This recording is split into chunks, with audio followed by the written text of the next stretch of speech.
From an early age, what comes out of the ground can fascinate us. This rock is lighter than it looks. We could use it as a phone. Actually looks like it's got gold. A little bit glittery. Looks a bit like treasure.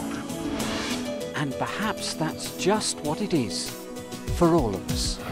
Daily life is based on raw materials. My favourite things are Xbox, my books, scooter, probably my laptop. I really like my TV. We all need energy, we need light. One of the things I like is my phone. Everybody wants iPads, everybody wants iPhones. I can talk to my friends. Everything is dependent on access to minerals. Mineral products which have to be digged from the earth. Raw materials is everything.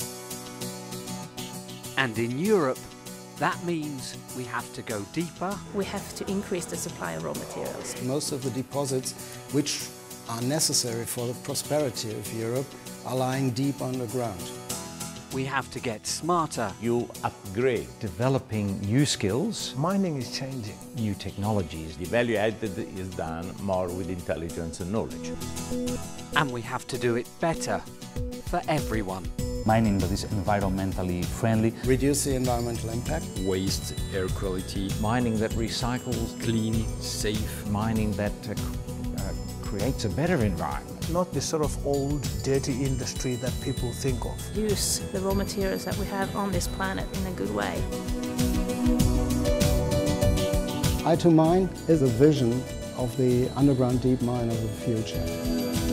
The focus is on developing improved technology to access mineral deposits which are not exploitable with today's existing technology.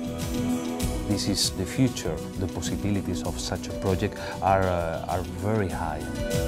I2Mine is Europe's way of trying to prepare itself for the future.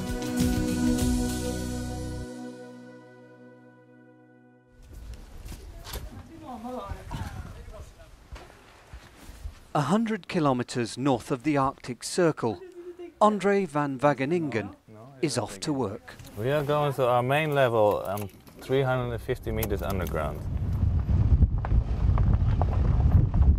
Andre is engineering superintendent at Kittilä mine in northern Finland. We have mined about 35 kilometers of tunnel so far, and we will do another 200 plus kilometers with the ore reserves that we have now. And in these tunnels, they're bringing to the surface a prize man has sought for thousands of years. At the moment, we're standing on top of the gold. If you can take as much as you want. It's only 5 grams a ton, and it's not visible, so good luck. Kittilä produces 100 kilos in gold every week, enough to make the mine one of the region's biggest employers. It started as a surface mine, but in recent years, all the work's been underground. It's always easier and more cost-effective to start from the surface with an open pit. But at some point, the amount of material that you have to move to take the ore becomes so much that it becomes more cost-effective to mine from the underground. So though temperatures stay well below freezing for much of the year, and the sun doesn't shine for months on end, the weather isn't now the main challenge. Simply reaching the ore that's rich in gold is getting progressively harder. So we have indication that the ore continues down to 1500 meters, and after that it's still open to depth, and we want to go deeper, so we need to implement new technologies, and we don't think that we're using the technologies we're using today, that we can use those cost efficient in the future to mine that deep ores. And what's facing Kittilä is facing mining all over Europe. We are very much dependent on minerals. If you look at the current resources, those near the surface are slowly being depleted. You can't always be relying on getting them from other countries. We have exploited Africa, we have exploited other countries. It is much nicer to be able to exploit your own resources. So the question is, where do we go? Where is the future of European mining? Deeper. And that presents some big opportunities. To be more resource independent and to be able to plumb the depths. and access minerals that were hitherto thought to be too expensive or too difficult to obtain. And some huge challenges. You have to cope with very difficult environments. You cannot just apply what we have been doing in the last 40 years. Rock stability.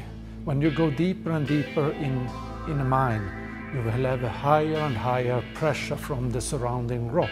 We need to have innovations, we need to have new knowledge, we need to train new people. We have to have better methods and tools and processes for this, otherwise it becomes too expensive and we have to import. I think Europe has a real opportunity. The combination of university research, activities within mining companies, manufacturers of mining equipment and so on, putting these three parts together, that gives the strength of a program such as I2Mine.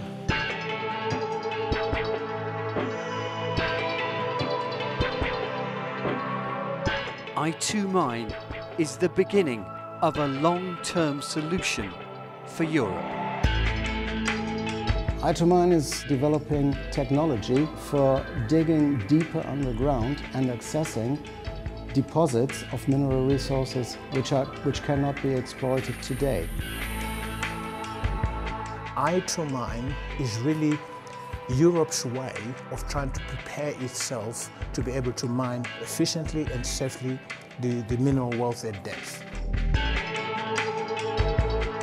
The title is the intelligent mine of the future, the IT side, the development of new cutting machines and so on.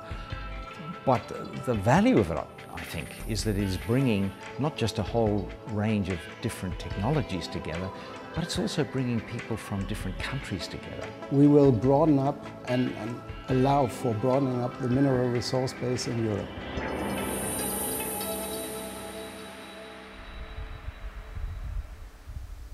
A snowy northern Finland, and as winter is arriving, so are some of the finest mines in world mineral exploration. A bit about the conference calendar. I talked about this last year as well. In this room, dozens of scientists, engineers and administrators are working to put I2Mine's ideals into practice. This is one of their regular conferences. Partners updating each other on the mission's projects and goals. Research organisations. My name is Jenny Greberg. I am from Luleå University of Technology. Mineral companies. My name is Kent Tano. I'm working in the iron ore company LKAB. Equipment manufacturers. Well, my name is Michael Moskowski. I represent the Caterpillar Global Mining Europe company. And government across Europe. My name is Germán Esteban. I'm a program officer working at the DG Research and Innovation. I'm very happy to be here.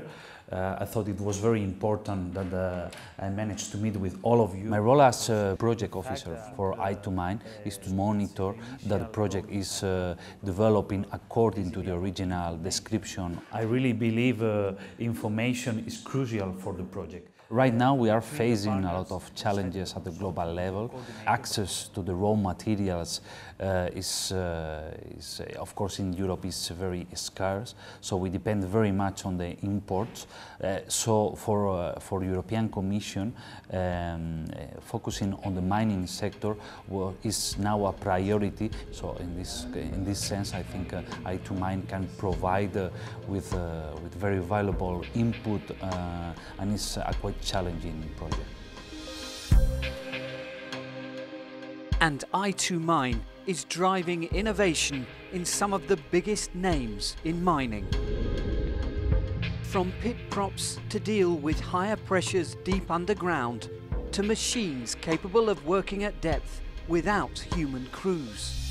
We look for machine developers to improve the machinery underground capable for deeper mines. The technologies which we will create, or we are about to create within this project, they will push the industry further forward. Mining companies providing the test sites, providing the testing fields. We can't do all the research ourselves in the company. We don't have people or brains to do all that. It was interesting to see how open all these commercial companies were, and that says to me that they are interested in the overall approach. This is a very, very good occasion, you know, to bring the position of mining industry again back to the place where it belongs to. It's really worth going into this kind of research program. This combination of commercial skills working alongside the many academic institutions involved is taking I2Mine deeper. Research areas examining the whole technical process of mining in minute detail sit alongside work packages looking in equal measure at the wider costs and benefits for all of us. Yes, we have to get the minerals, but it is also our responsibility to make sure that the legacy we leave doesn't harm the community, doesn't harm the environment. Intelligent mining is also about mining that recycles and mining that creates a better environment. Less energy, less water, and of course trying to reduce the waste of important material. Not so impacting on the environment, on society, on people. We really think that it is possible. It is possible to develop a mining sector that is environmentally friendly, and of course with working conditions where workers can develop their duties safely. The health and safety aspects are the key to approach deeper deposits. We want to have a safe working environment for the people that works in the mine.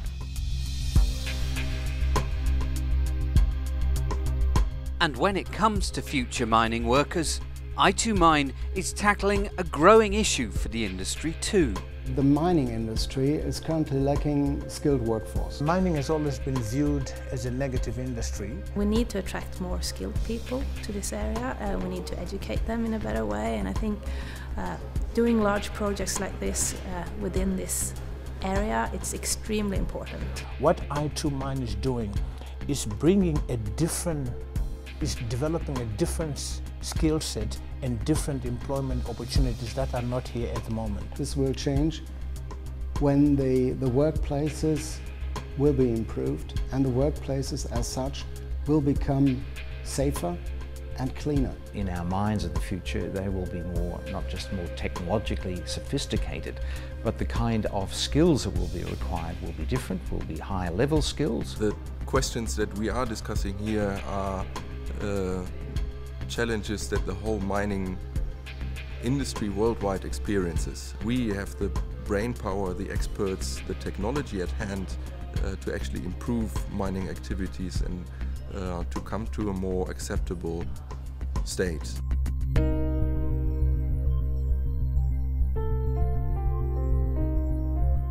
Everybody involved in I2Mine knows how high the stakes are. This is not a project for now, but for future generations to realise their dreams, fulfil their ambitions. When I get older, I want to be a neuroscientist. Everybody in Europe will benefit. I think I might want to be a vet or a zoologist or something to do with animals. We need to dig this material from underground in order to keep their prosperity.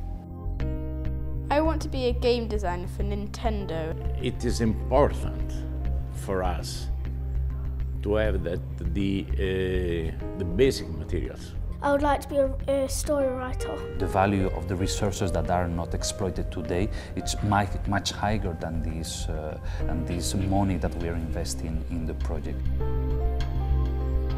From young hopes for the future to the people who are helping to ensure that those ambitions are possible. The work that's being done now by I2Mine will be felt for decades. Our children will want to use resources, and it is our task to make it for them possible. We have to increase the supply of raw materials because we use them increasingly. And in order to do this in a good way, we have to be the technology driver.